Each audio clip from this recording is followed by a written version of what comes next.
Hey, everybody out there, you're tuned in to 91.8 The Fan.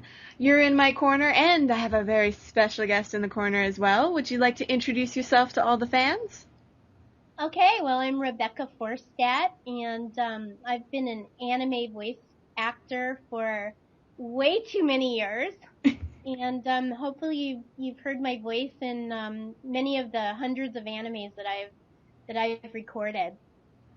Now, I had a chance to internet stalk you in a nice way, so I got to read your bio and did a little bit of research, but I couldn't actually find how you got into acting originally. I saw how you got into anime, but not what sparked the interest into acting or theater, or whichever was your first brush with it. Okay, well, I pretty much started in high school. I was actually really shy, but I was interested in the theater department, so I joined it in high school and did a lot of plays. And then when I graduated from high school, I started working at Knott's Berry Farm doing melodramas. So I was the heroine in the melodrama, and so every once in a while the villainess, but I was really more suited towards the heroine.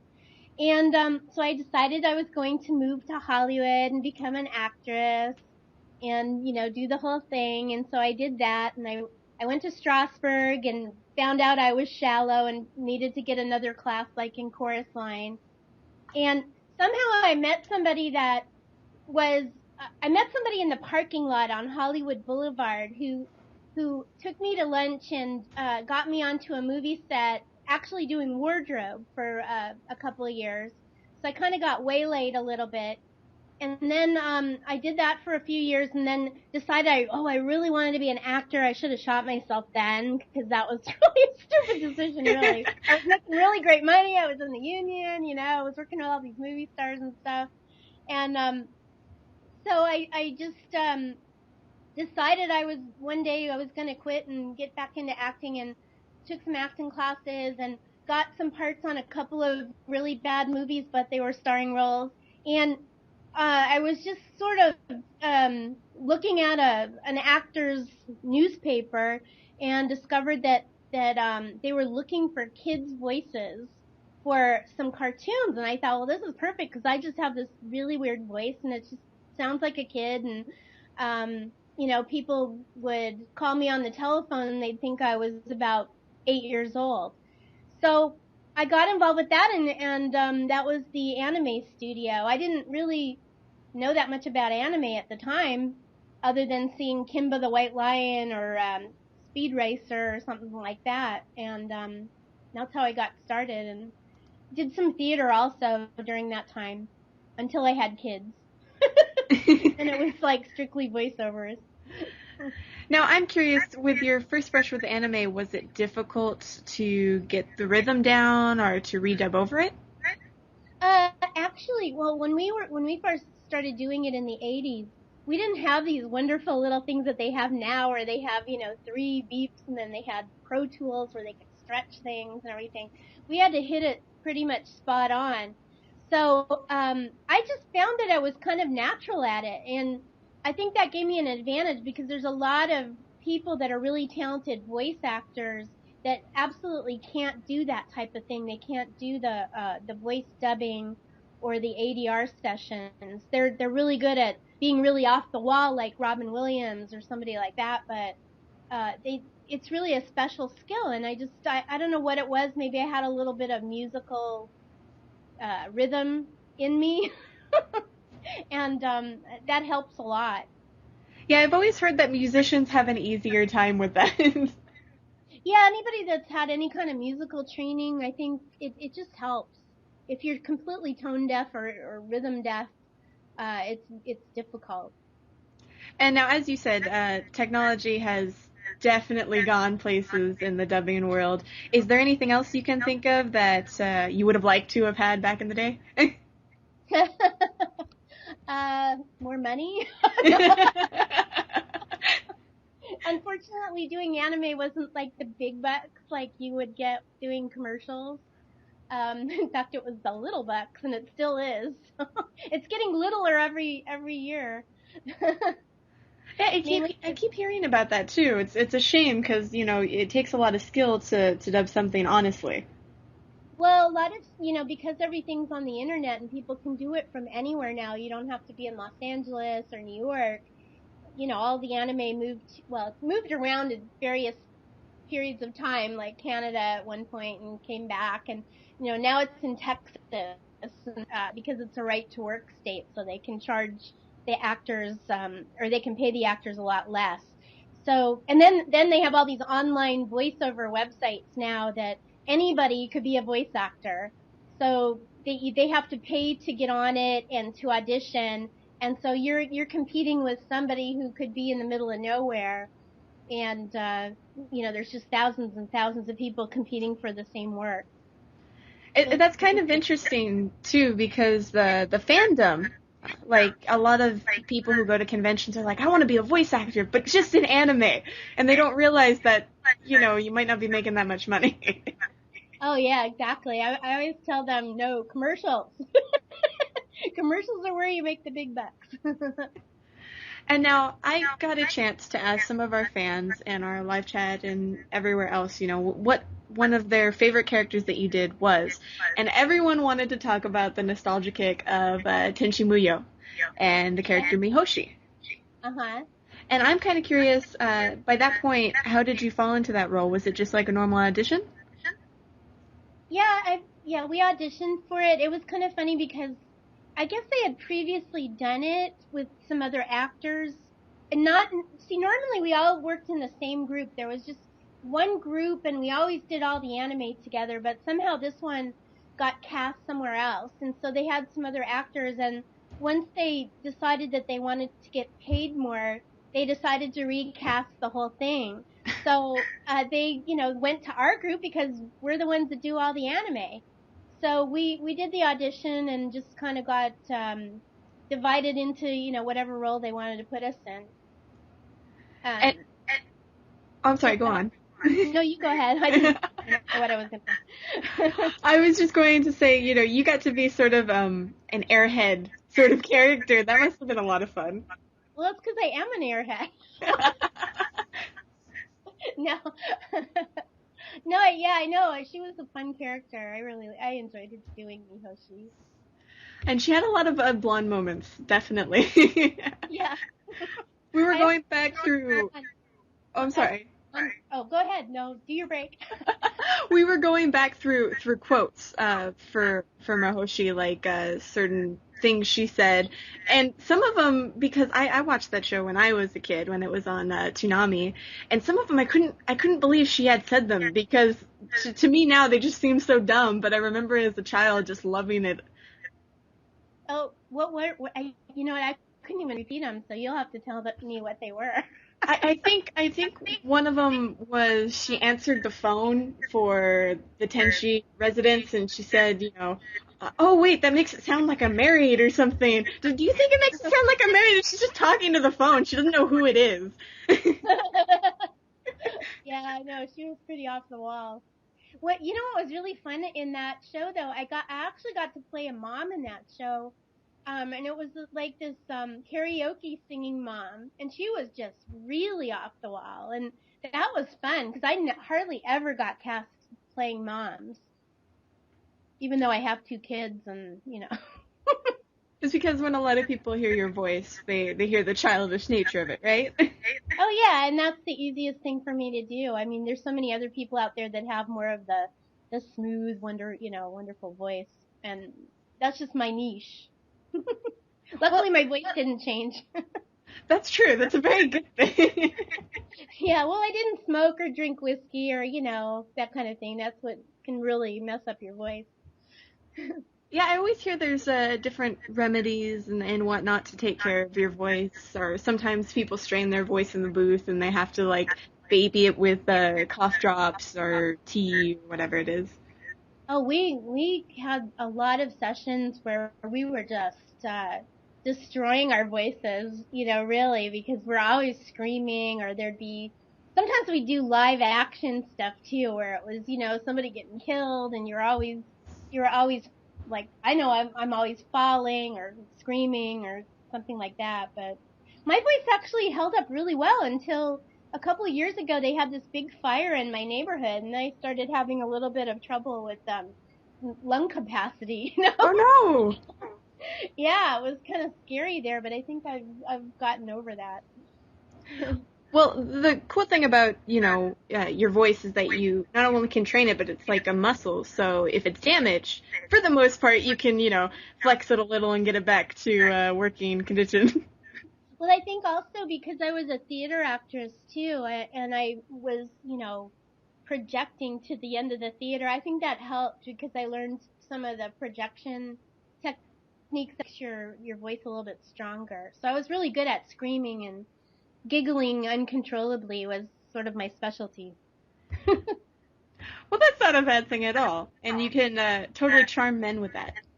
Yeah. But I think that's a good time to take a short break here on 91.8 The Fan. But don't go anywhere. Our special guest isn't going anywhere.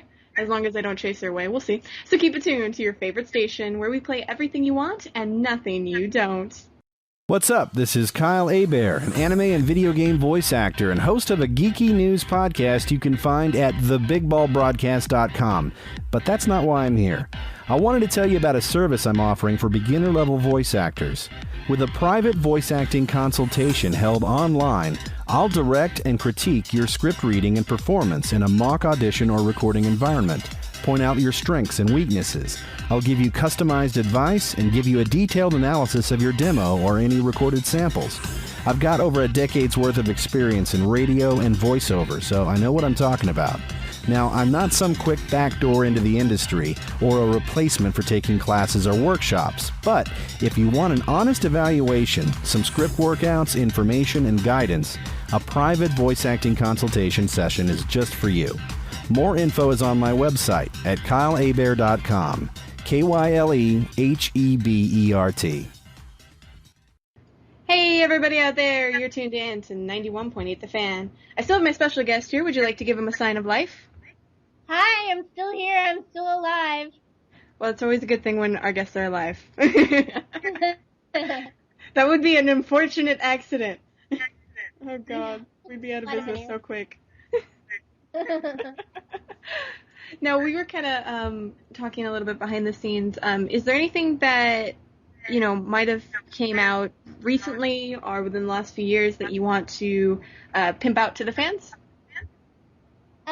Well, it's been amazingly slow in California. That's one of the things we were talking about because a lot of the stuff that they're focusing on here is video games, and that's been a lot of guy stuff, like shoot 'em up stuff. So I actually haven't been doing a whole lot lately. I think I just did a little thing that's coming out called Melody Street, which isn't an anime show, but it's really cute. And I actually got to play a boy in it, which is unusual for me because I normally always get cast in somebody with almost my same voice. So that was a lot of fun to do that.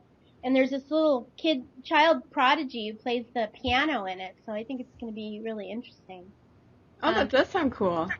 Yeah, but other than that, I'm kind of thinking everybody thinks I'm dead. Well, we know you're not. I'm alive. And I did a couple of conventions last year. I did one in Denver and one in Sacramento and had a lot of fun with that. So I like having mini vacations. So if anybody wants to have me as a guest, I'm available because I just like to get away and for the weekends. Especially if it's a place I haven't been before. I can understand that. We just went to a big convention in Anaheim, and we went to Disneyland afterwards. That was a lot of fun. Oh, yeah. Well, Anaheim's kind of old hat for me since I live out here. But then I also have a website, which I would love people to go to, and it's www.rebeccaforstadt.com. So that's FORSTADT.com. And I would love to have you come in and chat on there and, make comments and hopefully nice comments because I'll just block them if they're not. That's a good attitude to have. I know, but I'm a big blogger. I'm just discovered I just loved blogging, so now that's kind of one of the things that I'm doing right now.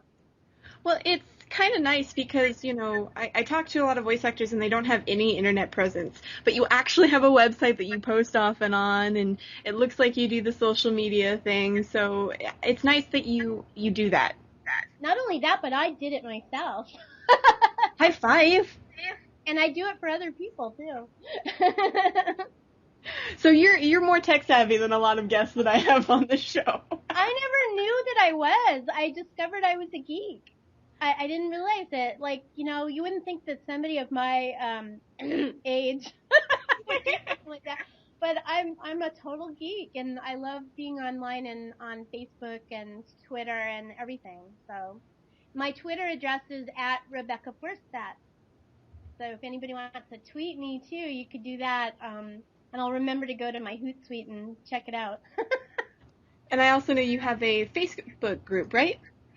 I have a Facebook group, but then Facebook came in and said that they're doing something with the groups, because the groups were sort of, they never really worked because you really never knew where the group was. So, and I didn't transfer it over to a page. I actually like it when people come to my blog. So, feel free to do that and tweet and share and do all that fun stuff. And that also has a section where you guys can ask her questions. She has I believe, a fan section for that, right? Yeah, you can, it says ask me a question, I think is what I put up there. And, you can write any questions and I'll answer them back. I also have, if you need an autograph or something like that, you can, I have a little page of autographs, so you can do that. That helps to support me, and that way I can eat. And there's also a donation in case you want to send me to Paris, just for a vacation. I like that. Yeah, any amount is fine, yeah. Well, I think the fans are really enjoying the fact that you're also a fellow geek, so Geeks Unite. Yeah, who knew? I'm kind of curious, since you did mention conventions and that you went to a few. Could you tell us how it is interacting with the fans and seeing them in person and not just, talking on the internet? Oh, it's fun. I always enjoy it, and it depends on the place, but I know, like, in Denver, they were just awesome. They treated me like a queen, and I had a great time in Sacramento as well. I'm not like on the convention circuit, like I guess some of the voice actors are, that they just seem to be gone every weekend doing a convention. But, I'm always open to do one if it's, especially if it's some place I would really like to go to. Like Australia or England or, someplace cool. It's funny because I say this to a lot of voice actors, but I feel like you have to almost advertise yourself to the convention and be like, pick me, which is kind of sad, but, what you gonna do? I know, I haven't really been into that thing, but, it's funny because one time I went to one in Columbus, Ohio, and at the same time I'd been asked to go to Toronto, but I'd already signed up to go to Columbus, Ohio, and I was thinking, this isn't going to be as exciting. But then it turned out I really liked Columbus, Ohio. It was a really cool little town, and so I had fun there too. Well, I would think the scenery would be boring, but maybe you proved me wrong. It's cute. It's really got a neat little street with all kinds of fun places to go, like restaurants, and had a German town and all kinds of fun stuff. So I just like seeing new things. Does the cosplay or the fandom ever shock you with how enthusiastic they are? No, I think I've gotten used to it over the years. It's just like, there they are. That guy has nothing on. Oh yeah, there's those. Yeah. No, I'm pretty used to it. I think it's kind of fun. I haven't up since the 80s, but. Well, it's kind of like the 80s. It's like some people have shoulder pads and big crazy hair, almost like Jem, truly outrageous. No, I'm kidding. Right. Oh, my jokes are horrible. Anyway. It's very creative too. I mean, the costumes that people make are really wonderful. My mom's a dressmaker. She's still around, but was a dressmaker, and so we really got into that, how things are made and all that, and just it's really amazing. some of the stuff that people come up with. I don't understand how they can come up with swords like that, like big, gigantic props. I never understand that. How do they get them through the airport? Oh, there's that too. Yeah. Now, they walk around with some scary stuff. No, I'm sort of curious since I believe one of the last projects you did in anime was Nolani from Code Geass. Uh-huh. And now I was wondering if you could tell us, was it odd voicing a character that basically can't see? Well, it doesn't have anything to do with her voice, but she was a different kind of character for me because a lot of times I end up doing kind of like these hyper characters, sort of more like Mihoshi or Minmay or, that type of thing, but she was much more subtle and there was more acting involved, and so that was really fun. So I enjoyed that, and it seems like it has a great fan base for that show. Yeah. That seems to be the search word that comes up the most. A lot of people do really love that show. I would just think that even though it's just the voice, you'd have to kind of approach her a little bit differently because, she can't, like, see something and react to it. She has to, like, hear it, or smell it, or something. Yeah.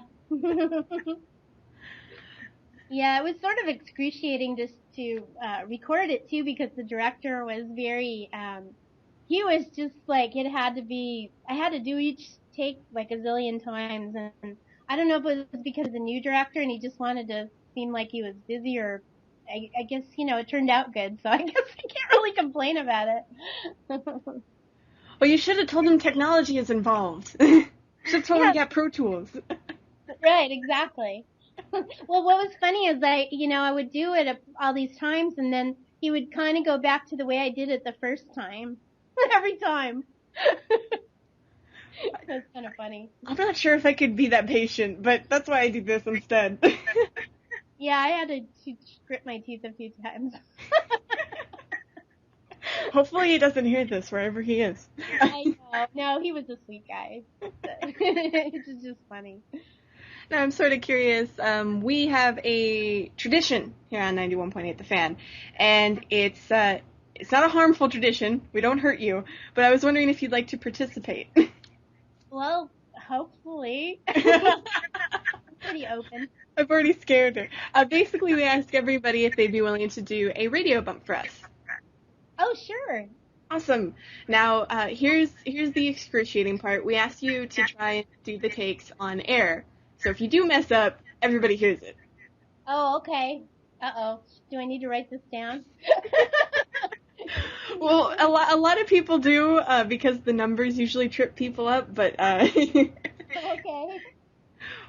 But we ask if you'd be willing to say, hello, my name is, you put in your name, I do this, you can put in characters, or that you're an actress, or whatever you feel comfortable there, be as creative as you want, and you're tuned into 91.8 The Fan.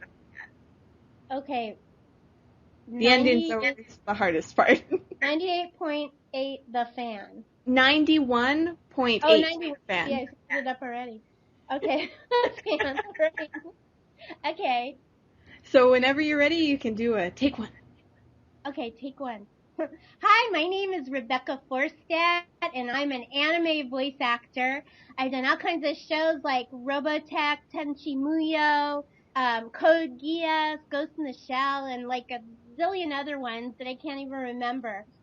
And you're tuned in to 91.8 The Fan. Yay! That wasn't that hard. One take, see? You're obviously a professional. Yeah.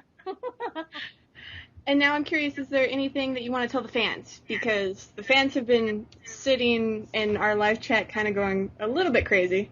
And it's always fun to see them act like that. Oh, wow. Well, I really appreciate that you're there and that you're still interested in finding out about me after all these years of doing voice acting. And I just appreciate everybody's loyalty and the, keeping anime alive in the United States. Just keep it up. Keep it going. Ask for more. That's like And support it. Buy it. support it, yeah. Thank you so much for this. This was a lot of fun. Oh, good. Me too. I had a great time. And for anybody out there who missed any of this interview, don't fret. It'll be up on the website within the next few days. So keep it tuned to 91.8 The Fan. Everything you want and nothing you don't. Coming up next is Axis with their song Wings of Eyes.